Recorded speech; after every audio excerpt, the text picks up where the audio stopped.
Moro vaan! Tänään Reissukanavan testauksessa Bahco Laplander taittosaha. Tämä oikeastaan ei edes niinkään testauksessa, vaan ihan arvostelussa. Mulla on tää kyseinen taittosaha ollut jo vuoden pari käytössä. Ja siltä pohjalta voin jo sanoa, että aika soiva peli.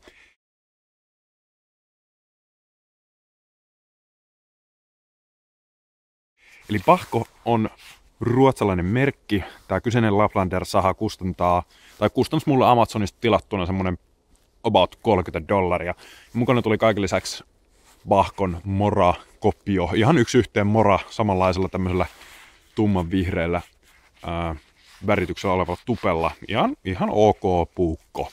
Mutta itse sahaan, kyseessähän on nappilukituksella toimiva taittosaha, eli kun nappia painaa, aukeaa terä, joka lukittuu paikalleen.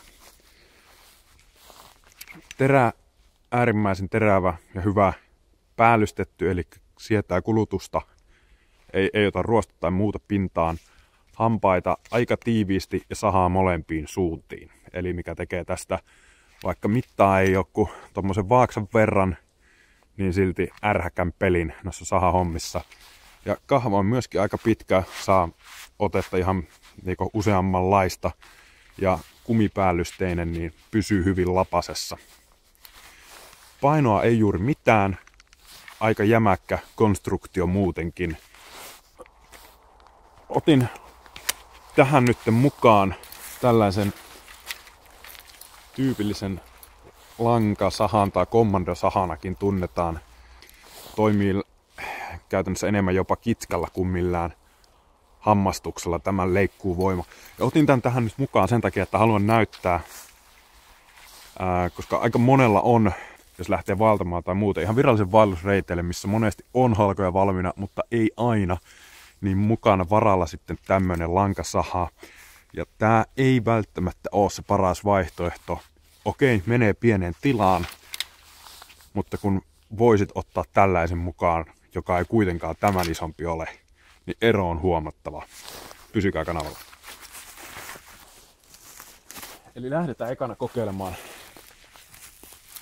tätä lankasahaa. Ja tässä on tämmönen pieni, hyvin pieni kuivu. Ja kokeillaan sahata. Lähdetään vetelemään.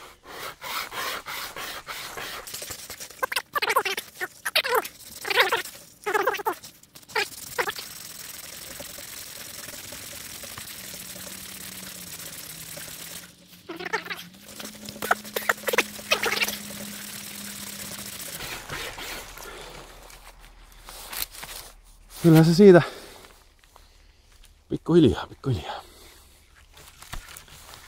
Kuvitelkaapa tällä, kun pitäisi sahata joku, sanotaan semmonen pari kertaa paksumpi puu. Saati sitten tehdä se monta kertaa, kun sitä pilkkoo. Eiköhän tää tunnu selväksi tässä näin nyt, että mikä tää homman nimi on. Sitten Bahco Laplander.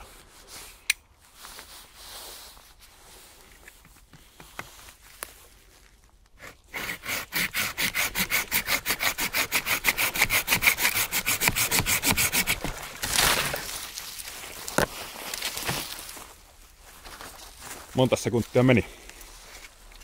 Voin kertoa. Ei kovin montaa.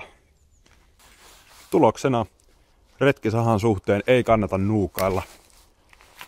Silloin kun sitä eniten tarvii, niin kyllä myöskin eniten harmittaa. Jos on tämmönen lankasaha, tämä saha toimii ja tulee säilymään hyvin olennaisena osana mun omaa retkivarustusta vielä pitkään.